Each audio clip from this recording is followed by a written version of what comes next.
vie d'un entrepreneur est-elle aussi trépidante qu'on le dit? Être libre de voyager où bon vous semble tout en restant ultra productif? Ce mode de vie a l'air parfait, mais la réalité est bien différente. Et je fais ça dès le matin très tôt. Je vis cette réalité au quotidien ici, depuis le sud de la Thaïlande, sur l'île de Koh Samui. Ma journée est un concentré de rituels et d'habitudes millimétrées que la plupart des gens jugeraient de très étranges. Le défi d'un entrepreneur est de maximiser chaque minute de sa journée. Il est 6 heures. Ça peut sembler exagéré, mais c'est exactement le genre de journée que j'aime vivre chaque jour. Pourquoi? Parce que chaque journée est unique et avoir un cadre strict me permet de rester concentré sur l'essentiel. Bienvenue dans ma vie pour les 24 prochaines heures.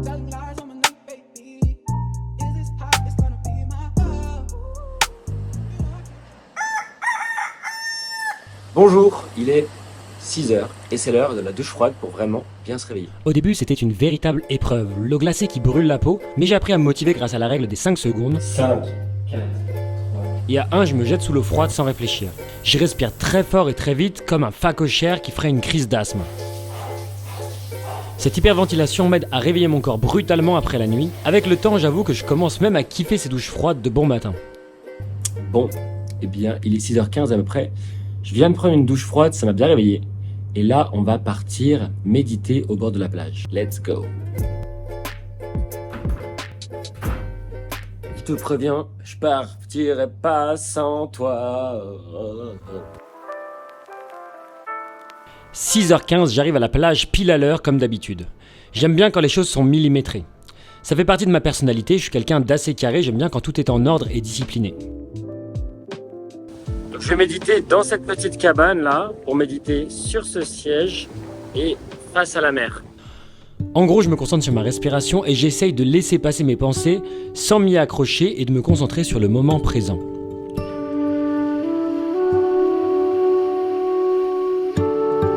En général, je médite pendant 20 minutes avec un minuteur. Parfois, j'utilise des méditations guidées sur YouTube. Pour moi, la méditation, c'est quelque chose qui m'apporte un calme intérieur tout au long de la journée. Et quand je médite le matin à la première heure de la journée, eh bien, ça va me donner une sorte d'intention pour tout le reste de la journée. Après avoir reconnecté avec ma respiration et mon focus, il est temps maintenant de nourrir mon esprit. C'est le moment où je me pose chaque jour à la plage pour bouquiner mon livre. Et donc voilà le genre de livre que j'ai en ce moment sur ma Kindle. Là, j'ai les essais philosophiques que mon père a écrits. Là, j'ai Joseph Campbell, le héros aux 1000 visages. C'est un livre sur le storytelling. Là, j'ai un livre sur le minimalisme. Là, j'ai un livre sur l'entrepreneuriat. Là, j'ai un livre de Tim Ferriss sur des interviews qu'il a menées. Là, j'ai un autre bouquin sur la psychologie. Bref, j'ai plein de livres. Du coup, tous les jours, je lis, mais j'ai une habitude qui est un peu chelou. Et quand les gens me voient lire d'extérieur, ils me posent toujours cette question. Mais pourquoi est-ce que tu as un crayon dans ta main et pourquoi est-ce que tu lis comme ça? Parce que si vous me voyez lire, je suis toujours en train de lire comme ça. Pourquoi j'ai cette habitude bizarre? Eh bien, parce que quand je lis, je suis les lignes avec mon crayon pour pouvoir lire plus rapidement. Le problème quand on lit, c'est que nos yeux ont tendance à faire des allers-retours et à revenir en arrière sur les mots ou les lignes qu'on vient de lire. Ça me faisait perdre du temps et ça peut même nous empêcher de bien comprendre ce qu'on lit. Mais quand vous utilisez un crayon ou votre doigt pour suivre le texte, ça aide vos yeux et votre cerveau à se concentrer sur ce que vous êtes en train de lire. C'est un peu comme si le crayon servait de guide à vos yeux. Depuis que j'utilise cette technique, je lis plus vite et je retiens mieux ce que je lis. Ici, c'est pareil que pour la méditation, j'aime bien poser un minuteur vraiment fixe, donc entre 30 et 45 minutes, ça dépend des jours. Mais aujourd'hui, je vais me fixer 45 minutes parce que j'ai vraiment envie d'avancer sur ce bouquin-là. Et en fait, ce qui m'excite le plus quand je lis un livre, c'est effectivement le contenu que je suis en train de lire et ce que je suis en train d'apprendre. Mais c'est vraiment étrange, mais c'est aussi l'envie de lire le livre suivant. Je sais pas pourquoi j'ai ce délire-là de toujours vouloir lire le livre suivant. Donc là, je marche en direction de la salle de sport pour aller m'entraîner. Et je fais ça dès le matin très tôt parce que si je me pousse dans mes retranchements dès le début de la journée et je commence par quelque chose de vraiment difficile, eh bien, il n'y aura plus rien d'autre qui pourra être plus difficile pour le reste de la journée. C'est vraiment des bâtards, ils ont mis la salle de sport ici, juste entre le McDo et le Burger King. Donc voilà mon programme que je me suis fait avec un coach sportif. Donc j'ai tous mes jours qui sont indiqués. Le carnet est un peu défoncé parce que je l'ai pas mal utilisé. Et donc là aujourd'hui, c'est mercredi, c'est le workout numéro 3. Et voilà ce qui est prévu au programme.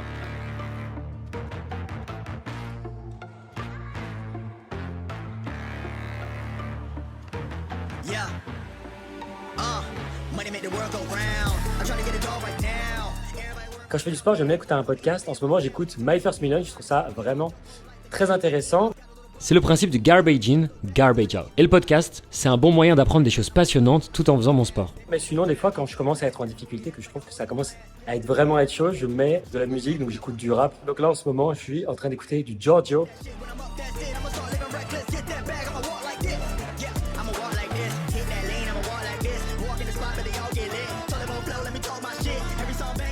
Comme mon hôtel est au bord de la plage, j'ai juste à marcher de la salle de sport à mon hôtel en passant par cette route-là, c'est plutôt sympa.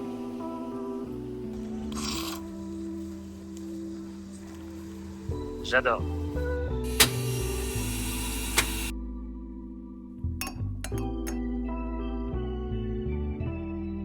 Après, c'est le moment où je vais écrire sur mon journal des paroles de gratitude. Donc, je vais mettre 3 éléments pour lesquels j'ai la gratitude. Donc, par exemple, numéro 1, numéro 2, numéro 3.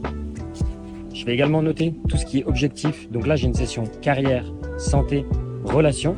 Et tout ce qui est écrit là-dessus, c'est les choses que j'anticipe et que je vais recevoir et que j'ai envie d'avoir dans ma tête. Donc ça, je le note tous les jours. Si vous le faites au quotidien, alors vous serez 365 fois plus confiant pour atteindre vos objectifs que quelqu'un qui ne le fait qu'une seule fois par an. Bon, ceci étant dit, je ne devrais peut-être pas dire ça, mais je ne suis pas aussi assidu que je le souhaiterais. Écrire mes objectifs tous les jours m'a beaucoup aidé à reprendre confiance en moi à certaines périodes de ma vie, mais si à un moment je n'en ressens pas le besoin, alors ça m'arrive de ne pas écrire dans mon carnet pendant plusieurs semaines. Aujourd'hui, ça sera du pain avec des haricots, du bacon et des saucisses. Donc ça, c'est la douchette de mon petit-déj. Et c'est là où je vais sauter juste après dans la piscine.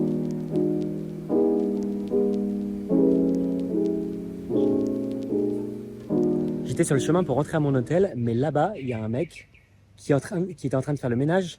Et je le vois taper avec un balai sur le sol comme ça plusieurs fois. Et je regarde, en fait, il est en train de tuer un serpent.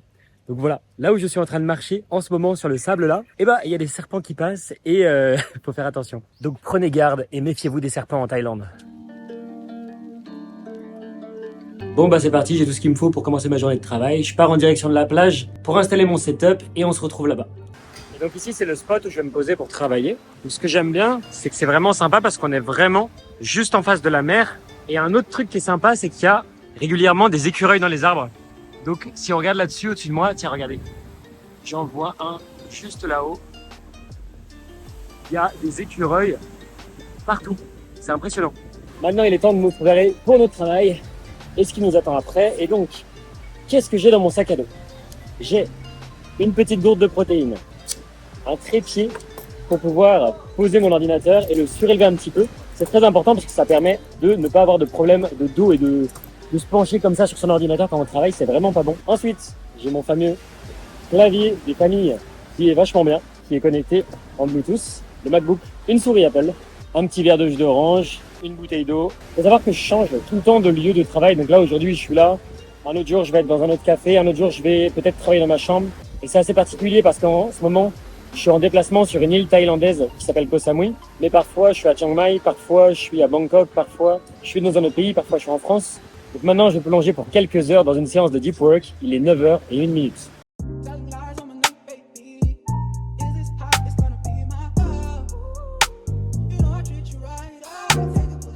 Je suis en train de créer une formation en ligne. Et pour créer cette formation en ligne, il faut que je fasse des recherches dans des bouquins que j'ai lus. Et donc, je suis en train de replonger dans des livres de copywriting anglais des années 1920 pour retrouver des informations, des pépites qui vont pouvoir m'aider à construire cette formation. Et une fois que j'aurai terminé toute cette phase de recherche, plus tard dans la journée, je vais mettre tout ça dans des slides et ensuite je vais filmer pour terminer une vidéo l'une après l'autre, puis passer à la suivante, et à la suivante, et à la suivante, et à la suivante, et ainsi de suite. Donc là, après une matinée bien productive, je me fais une pause bien méritée, je me fais un repas, j'ai terminé les slides, j'ai terminé les recherches, et cet après-midi, on va passer au tournage. Et du coup, je me bouffe un petit pad thaï des familles, c'est mon repas préféré en Thaïlande. Regardez à quoi ça ressemble. Et maintenant, c'est l'heure de faire une petite sieste. C'est quelque chose qui a été scientifiquement prouvé que les micro-siestes, des power naps on appelle ça, ça permet de régénérer votre énergie au milieu de la journée, de retrouver des facultés cognitives, d'être plus productif et d'être plus heureux. Maintenant, je vais aller me reposer avant de continuer ma journée. Ciao, ciao! Et voilà, je suis bien reposé et bien ressourcé et donc on va reprendre le tournage de la formation tout de suite. Mais avant ça, je vais vous présenter une astuce qui a complètement révolutionné ma manière de faire des vidéos. C'est une astuce que je viens de découvrir et qui a complètement changé mon workflow et ma manière de travailler. Et donc je vous montre ça, c'est de l'autre côté. Il y a quelques semaines, je me suis acheté un iPhone 15 Pro et comme vous pouvez voir, il est accroché sur mon MacBook. Mais comment est-ce que j'ai fait? Eh bien, j'ai acheté ce petit accessoire, c'est un aimant qu'on pose comme ça se clipse. Et avec ce petit loquet qui se trouve juste là, je peux poser mon iPhone ici. Mais pourquoi est-ce que je fais ça? Eh bien parce que vous pouvez utiliser la caméra de votre iPhone 15 comme webcam pour votre ordinateur. Et depuis que j'ai trouvé cette astuce-là, c'est incroyable comment la qualité de mes vidéos a complètement augmenté. D'ailleurs, depuis que je me suis acheté un iPhone 15, j'ai mis de côté ma caméra à 2500 € et maintenant je la laisse chez moi, j'ai même plus besoin de l'emporter. D'ailleurs, je pense que je vais la revendre très prochainement. Donc bienvenue sur ma webcam vue depuis mon ordinateur et vous allez voir, ça c'est la qualité de base de l'iPhone sans effet. Et maintenant, on va pouvoir rajouter des petits effets grâce au fait que l'iPhone est très bien connecté avec les MacBooks. Il y a plein d'options incroyables. Et donc, quand je clique sur ce petit bouton-là en haut à gauche, je peux faire en sorte de zoomer automatiquement sur mon visage. C'est incroyable. Puis rajouter un petit flou en background et rajouter le fait que ça va améliorer la qualité de l'image. En fait, ça va mettre mon visage en surbrillance et assombrir derrière. Et donc là, voilà à quoi ça ressemble après les effets qui ont été ajoutés. Donc quand je me déplace à gauche, la caméra, elle me suit. Quand je me déplace à droite, la caméra, elle me suit. Et donc quand je fais une vidéo de formation, c'est incroyable la qualité, comment elle change, comment elle est vachement mieux avec un iPhone. Là, je vais tourner ma formation dans quelques instants. Regardez en haut à gauche, je suis tout petit, c'est dégueulasse. Et là, en activant les options, en quelques secondes, la qualité devient monstrueuse. Et hop, je suis paré pour le tournage. Bienvenue dans cette vidéo dans laquelle on va aborder le concept de toboggan glissant appliqué à l'intelligence artificielle. La journée de travail s'achève ici, j'ai terminé toutes les choses que j'avais à faire. Mais une nouvelle aventure commence puisque ce soir, je vais aller dans la rue pour aller interviewer des gens pour une autre chaîne avec laquelle je travaille sur l'IA. L'objectif, c'est de voir les croyances que les gens ont vis-à-vis de l'IA. Et donc, je vais faire un micro-trottoir. Je me suis muni de ce petit micro. Et c'est parti, on va aller dans la rue plus bas pour aller interviewer les gens. Ça promet d'être très intéressant. L'idéal, ce serait que j'arrive à trouver un groupe que je puisse intercepter et leur poser des questions directement dans la rue. Alors, qui sera ma victime? Et franchement, à chaque fois que je pars comme ça avec mon micro et ma caméra, je me sens comme Fred dans C'est pas sorcier. Je viens de croiser un gars, c'est un échec, je lui ai demandé si je pouvais le filmer et il m'a dit que c'était un diplomate et qu'il ne pouvait pas être accepté en vidéo. Donc, on va chercher une autre équipe, on va chercher d'autres personnes. C'est parti! Attendez, j'ai déjà repéré quelqu'un, il y a un couple là-bas, je vais leur demander ce qu'ils en pensent. Hello! Hello. Do you know ChatGPT? No. Do you know which version of ChatGPT is it now? Is 4, 5, 6, 7, 8? Oh, 4.5, I'm not sure. 4. Oh my god, you know it. I use Did you know that? ChatGPT Okay. Yeah. You know it also? Yeah. No, Yeah. I don't know. And I've seen you were in this beautiful art gallery. Do you think about creativity? AI can create like art like this? I think yes, because it's already possible to write something down and AI will create a picture or a movie. So that's, I think that yes, AI could replace art. Okay. I think if I read correctly, even an AI won an art prize like 1 year ago, something. Yeah. And they will soon win music prizes and movie prizes. I'm sure this will be a time where we have awards for AIs and awards for humans. Interview terminée, il est temps de se décompresser avec un bon repas. Je vais me régaler et ça va conclure cette journée en beauté. D'habitude, j'adore écouter des podcasts dès que j'ai un moment de libre, mais là ce soir, je dois vous avouer que mon cerveau est complètement rincé. Après le dîner, c'est la routine du soir et c'est le moment où je vais bouquiner pour terminer cette journée en douceur. En général, je commence ma routine du soir vers 20h. Je me brosse les dents, je fais ma petite douche, je fais ma salle de bain.